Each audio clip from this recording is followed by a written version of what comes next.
Ang bayan ng Bakakay ay kilala sa likas na yaman at mayamang kultura nito. Ito ay isang agrikultural na bayan at sagana sa iba't ibang likas na yaman dahil binubuo ang bayan ng mga isla. Kumikislap na karagatan at malawak na kalupaan na may luntiang kalikasan na malayo sa polusyon. Ang Bakakay ay mayroon ding kahangahangang kultura at tradisyon, tulad na lamang ng tradisyon ng paghahabi ng banig gamit ang halaman na tinatawag natin na karagumoy. Ngunit, gising pa kaya ang mga kabataan sa panahon ngayon sa kalagahan ng kulturang ito? O tinutulugan na lamang natin ang sining ng paggawa ng banig sa bayan ng Bakakay?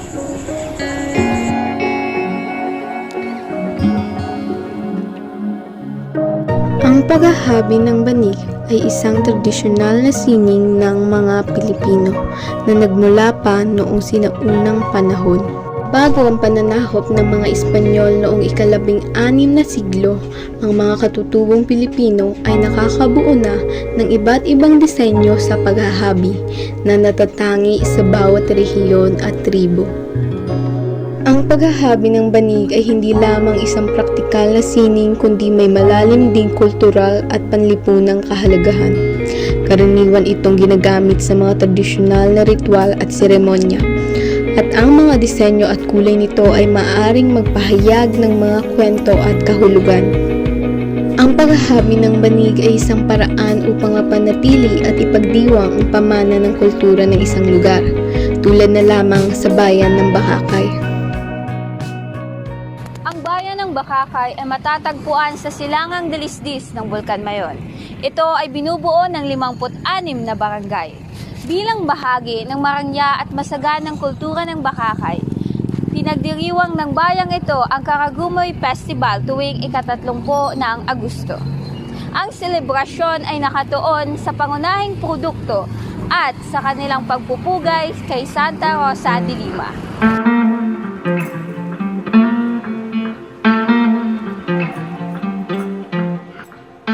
Ang Karagumoy ay nabibilang sa pamilya ng pandan at mayroong scientificong pangalan na Pandanus simplex.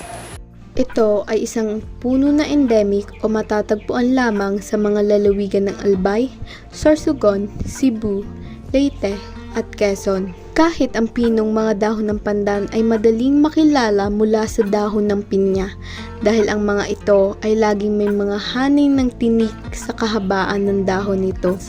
Ang likas na pagpapanatili ng mga hibla at ang kanilang kapansin-pansing mekanikal at pisikal na katangian ang naging dahilan kung bakit ang Karagumoy ay hinahabi para magkaroon ng banig at iba pang handicraft products.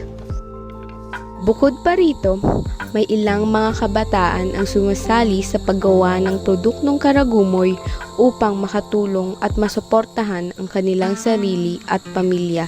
Halimbawa neto ay ang kambal na sina Mabel at Isabel, mga mag-aaral ng Kawayan National High School. Ako po si Mabel Baria, 13 years old at siya ng kapatid ko po si Isabel Baria, 13 years old din. Pag wala po kami pasok, tumutulong po kami sa paggawa ng banig. Matanong, Mama, paano kayo ni pagkagkulay? O, di, picturoan ko pag salaysay dyan. Sisay po ang nagturo sa ibo, magibong banig.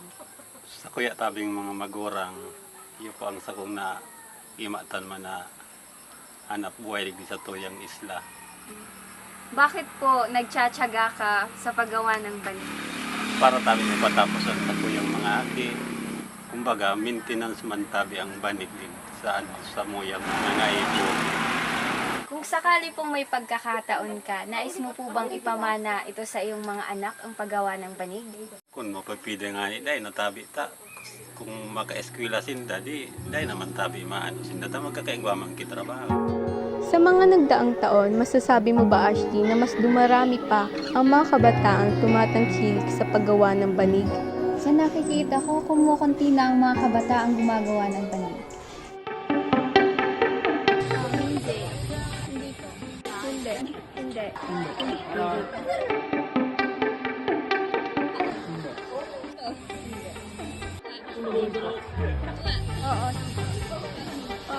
Oo. Alam mo ba, Ashley, na may mahigit 700 na estudyante ang nag-aaral sa ating paaralan?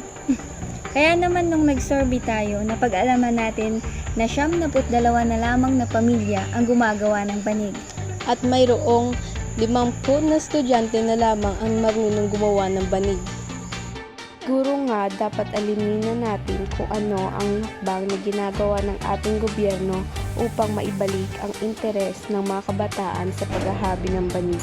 Andito po tayo ngayon sa Tourism Office upang kapanayamin si Mr. Richard Beher. Ano po yung kahalagahan ng karagumoy sa pamumuhay ng mga tao sa Bakakay?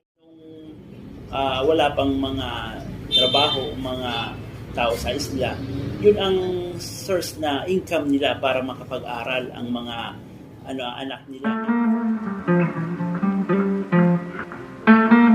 Number 1 po dyan ang sa Misibis. Dahil po sa Misibis mayroon tayong organisasyon, tinatawag natin Women's Livelihood Organization, na lumalayong po na gumawa ng mga produktong yari po sa Karagumoy. Sa amin po sa tourism, sinasama namin sila sa mga trade and travel fair namin. Meron kami yung Karagumoy Industry Level Up Program, Wave to Live. Pinapasa namin sa DTI, sa iba-ibang mga ahensya para masuportahan natin ang Karagumoy products. Tinitinda po dyan sa market natin. Yung iba po matatagpo natin sa Tabaco City, sa Legazpi, at yung iba naman dinadalhin sa Manila para yung export yan. If may mga tourist na pupunta na gusto lang magpa-demo, dinadala namin po siya sa Casa Simeon, at doon pinapapunta namin yung waivers para doon mag-demo. Kailangan ma-aware yung mga communities dahil nawawalan yung mga Karagumoy kasi may mga ibang bagong plants na silang kagaya ng mga banana, coconut, parang kompetensya yun ng Karagumoy. And yung mga ibang generation ngayon, hindi na masyado gumagawa ng mga banig, kaunti na lang kumpara dati. Kaya nga po dito, every festival, meron kaming Karagumoy making contest. Karagumoy is our business here. Only that, sa mga akin mo niya, harap na mag-rebook yung primero, may 7 process bago ka matukbas. Ang effort siya yung tukbas.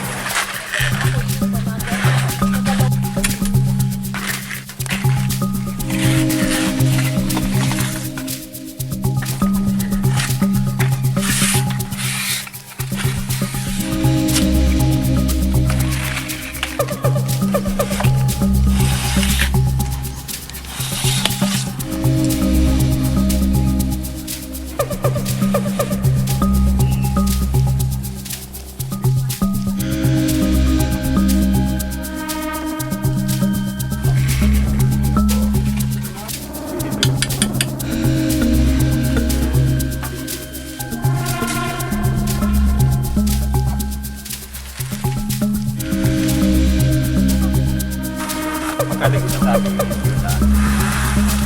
para sa mga kusot sa Sana mabalik man sa mga atin na tambay na turuan kamong mga teachers ganyan nindo sila habang day pa ngayon trabaho kung saan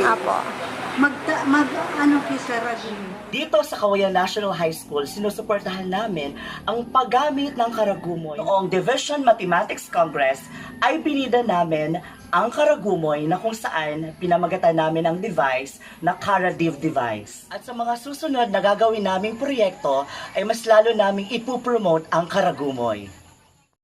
Sa kabuuan, ang paghahabi ng banig ay kultural, pang-ekonomiya, pangkalikasan at panlipunan. Ito ay simbolo ng pagkakakilanlan at pamana ng isang lugar sa makabagong henerasyon. Pinagsama-sama nito at pinagtitibay ang komunidad at mamamayan. Si Isabel at Mabel, tulad ng isang banig, sila ay kambal na hinabi at pinagbuklod upang ang tradisyon at sining na ito ay hindi na maitutulog pa sa isa na lamang na banig ng pangarap. At sa muli, ako si Stacy Venice Banyadera. At ako naman si Ashley Sirel mula sa Kawayan National High School na naghahabi ng istoryang ito. Sa Kawayan, ihahanda ang iyong kinabukasan.